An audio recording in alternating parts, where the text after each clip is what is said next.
Halo sahabat semua, jumpa lagi dengan admin. Pastinya kalian saat ini sedang berada di channel Sarjana Wibu. Bagaimana kabar kawan-kawan pada hari ini?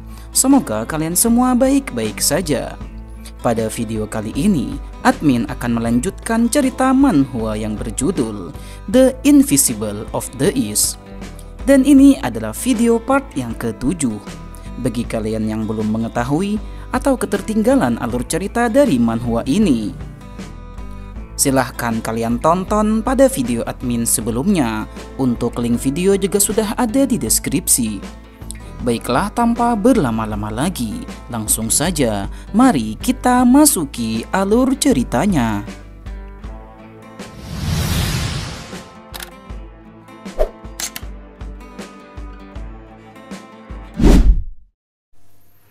Cerita kemudian berlanjut pada chapter kali ini. Pada awal mulanya, kita diperlihatkan Ling Hujung yang berhasil menangkis seluruh senjata yang diarahkan kepadanya. Sungguh skill yang sangat luar biasa dari seorang Ling Hujung di sana. Senjata tersebut bahkan terpental balik dan mengenai para asasin yang menyerbunya di tempat tersebut. Salah satu dari mereka kemudian maju dan mencoba untuk menyerangnya. Dia membaca mantra sihir untuk memunculkan energi yang besar. Temannya yang lain kemudian mengalirkan energi kepada dirinya. Dalam sekejap kekuatannya langsung meningkat dengan pesat. Skill ini mereka sebut dengan Burn Strike. Serangan api yang sangat besar dikeluarkan oleh mereka untuk menyerang Ling Hujung. Ling Hujung menyebut kalau serangan itu bukanlah serangan yang besar. Bahkan dengan melihat skill itu, Ling Hujung langsung mengetahui dari mana asal mereka semua. Sebagai balasannya, maka akan kutunjukkan keajaiban yang tak pernah kau lihat sebelumnya, ucap Ling Hujung. Jung membuat api dari mereka terbang seperti terkena angin tornado yang sangat besar. Jung dengan cepat kini telah berada di hadapan musuhnya. Ling Hujung menyerang musuhnya dengan serangan bertubi-tubi yang ia sebut dengan Kain Strike. Serangan itu bukan serangan biasa. Setiap pukulan yang mengenai musuhnya membuat tubuh dari sang musuh menjadi meleleh. Serangan tersebut sungguh sangat mengerikan. Bagi mereka yang terkena seakan-akan seperti daun yang digigit ulat secara perlahan. Ling Hujung dalam sekejap berhasil mengalahkan semua musuh yang menyerbunya. Ketua dari asasin tersebut sangat terkejut melihat kenyataan yang terjadi di depan matanya. Jung menyebut kalau kelompok martial origin yang terkenal tidak sebagus yang dulu. Ketua asasin tak menyangka kenapa Jung bisa mengetahui tentang sekte mereka. Dia kemudian memerintahkan kepada bawahannya yang lain untuk menyerang karena mereka tidak bisa membiarkan musuhnya hidup setelah mengetahui identitas asli dari mereka. Pertarungan pun berlanjut. Ling Hujung dengan mudahnya berhasil menghindari serangan dari dua asasin yang menyerang dirinya. Jung berhasil menyerang mereka dengan pukulan yang sama dengan skill sebelumnya. Jung seakan-akan tidak memiliki energi yang terbatas. Ia terus saja mengeluarkan skill dan kekuatannya. Namun karena tubuh Jung yang lemah, sehingga ia pun juga terkena serangan dari musuh. Dongfang Bubai yang ada di dalam tubuh Jung kini telah terjatuh ke tanah. Jung bangkit kembali. Dongfang Bubai merasa tidak terlalu mengeluarkan skill yang berlebihan. Namun itu pun sudah terlalu berlebihan untuk tubuhnya yang sekarang ini. Musuh-musuhnya terus saja bergerak menyerang Jung di sana. Ia kemudian teringat dengan latihannya dulu. Seni bela diri yang tidak sengaja ia temukan saat metode pelatihan jantung. Skill itu masih belum ia beri nama karena kurangnya waktu untuk mempraktekkannya. Jung kemudian berkonsentrasi dan bersiap-siap untuk mengeluarkan skill yang ia temukan tersebut. Sungguh luar biasa, serangan tersebut mampu mengalahkan musuh-musuhnya. Bahkan tubuh mereka dibuat terpenggal berkeping-keping di sana. Ketua dari asasin itu sulit untuk percaya. Pembunuh bayaran mereka dikalahkan dengan sangat brutal seperti itu. Melihat situasi yang semakin buruk, ia kemudian mencoba untuk kabur dari sana. Martial Origin saat ini terbagi menjadi 3 faksi. Faksi Munyom, Musang, dan Mujo. Jika ketua asasin itu mati di sana, maka faksi Munyom akan tamat. Jong tak tinggal diam, dia mengejar assassin tersebut di sana. Jong melancarkan serangan, namun pria itu berhasil menghindarinya. Dia bertanya, siapakah sebenarnya orang yang mengacaukan rencana mereka? Apakah orang yang memerintahkan kalian tidak memberitahu siapa aku sebenarnya? Terlepas dari itu semua, kau akan tetap mati di sini, meski kau berjuang sekeras apapun untuk bisa melarikan diri, ucap Jong kepadanya. Jangan banyak bacot, apa kau pikir aku akan kalah dengan semudah itu? Ucap assassin tersebut yang mulai tersulut emosinya. Dia mengeluarkan skill rahasia dari sekte Trikorea Esoteric, skill yang dapat membunuh naga di masa lalu. Skill yang disebut dengan Mad Dragon Kill. Nampak tubuh dari pria itu diselimuti api yang sangat hebat. Ling Hujung juga sudah bersiap untuk menangkis serangan yang dilancarkan oleh pembunuh bayaran itu. Jong tidak akan menghindari serangannya, melainkan akan beradu mekanik dengan serangan yang dilancarkan oleh musuhnya itu. Di luar dugaan, teknik rahasia dari kelompok assassin bayaran itu tak berdaya melawan kekuatan dari Ling Hujung. Lagi dan lagi, serangan tersebut mampu membuat musuhnya hancur berkeping-keping. Pria yang sudah berada di ambang kematiannya itu masih sempat berpikir, dari manakah datangnya bocah berkekuatan monster itu. Dengan ini, maka hasil pertarungan dimenangkan oleh Ling Hujung. Singkat cerita, Ling Hujung kemudian telah tiba di rumah Perdana Menteri. Ia membawakan kantong yang berisi kepala dari pembunuh bayaran yang telah menyerang mereka tadi malam. Jong menyarankan Perdana Menteri untuk menguak kekuatan di balik mereka, dan ia berencana untuk pamit pergi dari sana. Namun, Perdana Menteri menahan Jong untuk tidak segera pergi. Perdana Menteri meminta agar Ueyong membawakan pakaian yang bersih untuk Ling Hujung. Jong bertanya apakah Ueyong baik-baik saja, karena tadi dia terkena tusukan di bagian samping tubuhnya. Ueyong mengaku kalau tusukan itu tidak mengenai organ vitalnya, sehingga ia baik-baik saja. Jong nampak murung semenjak berakhirnya pertarungan sebelumnya. Rupanya, buku Sunflower manual yang ia simpan di pakaiannya menjadi terbakar karena pertarungannya tadi. Dengan kondisi buku yang seperti itu, maka buku tersebut tidak bisa dibaca. Bahkan itu akan sulit jika pemberian kaisar menjadi rusak. Perdana Menteri kemudian bercerita sedikit kalau teknik bela diri Sunflower itu adalah teknik yang digunakan oleh iblis jahat Dongfang Bubai yang dulu bertarung melawan Ling Hutian. Mendengar cerita itu, Ling Hujung kemudian langsung mencengkeram Perdana Menteri. Jong bertanya apa yang terjadi saat pertarungan di waktu dulu. Bagaimana penasehat kerajaan bisa mengetahui cerita tentang pertarungan besar tersebut? 14 tahun yang lalu, di hari krusial tersebut, hanya Ling Hutian dan Dongfang Bubai yang selamat dari siksaan di Force Great Law. Tidak ada orang lain yang mengetahui kejadian waktu itu. Terlebih lagi, bagaimana jika kegagalan di Force Great Law itu ada hubungannya dengan Perdana Menteri? Apakah mereka sudah menyadari kalau aku ini sebenarnya adalah Dongfang Bubai yang mendiami tubuh anak dari Ling Hutian? Jong bertanya apa alasan Perdana Menteri memanggilnya ke tempat itu. Penasehat kerajaan meminta agar Jong sabar dan mendengarkan penjelasannya terlebih dahulu. Ia pun melepaskan Perdana Menteri dan bersedia untuk mendengarkan penjelasannya. Rupanya kau lebih kasar dari kelihatannya. Ayahmu padahal tidak seperti ini, ucap Hueyong. Jong bertanya apakah Perdana Menteri mengenal ayahnya. Ya, tentu saja, dia seorang pria yang mengagumkan. Perdana Menteri sebenarnya telah mengetahui identitas asli dari Ling Hujung yang merupakan anak dari pahlawan besar. Namun ia tidak membongkarnya karena ingin melindungi Jong dari kaisar.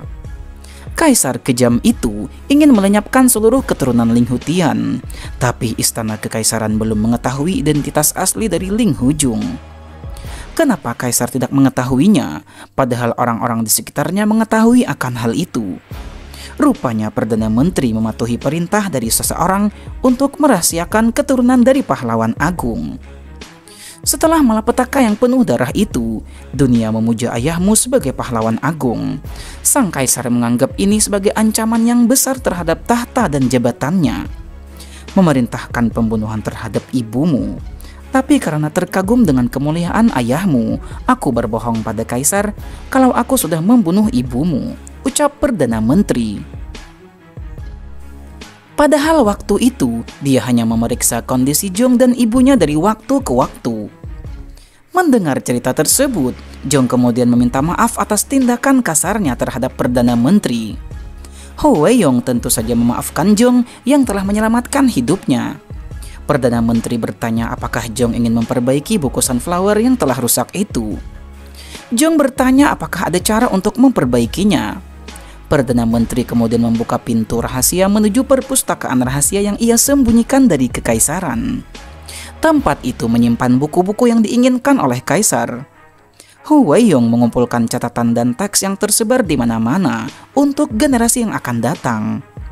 Beliau kemudian mengambil satu buku yang ada di sana.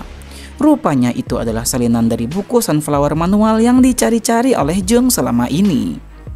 Jong tidak menyangka bahwa ada salinan buku dari Sunflower manual.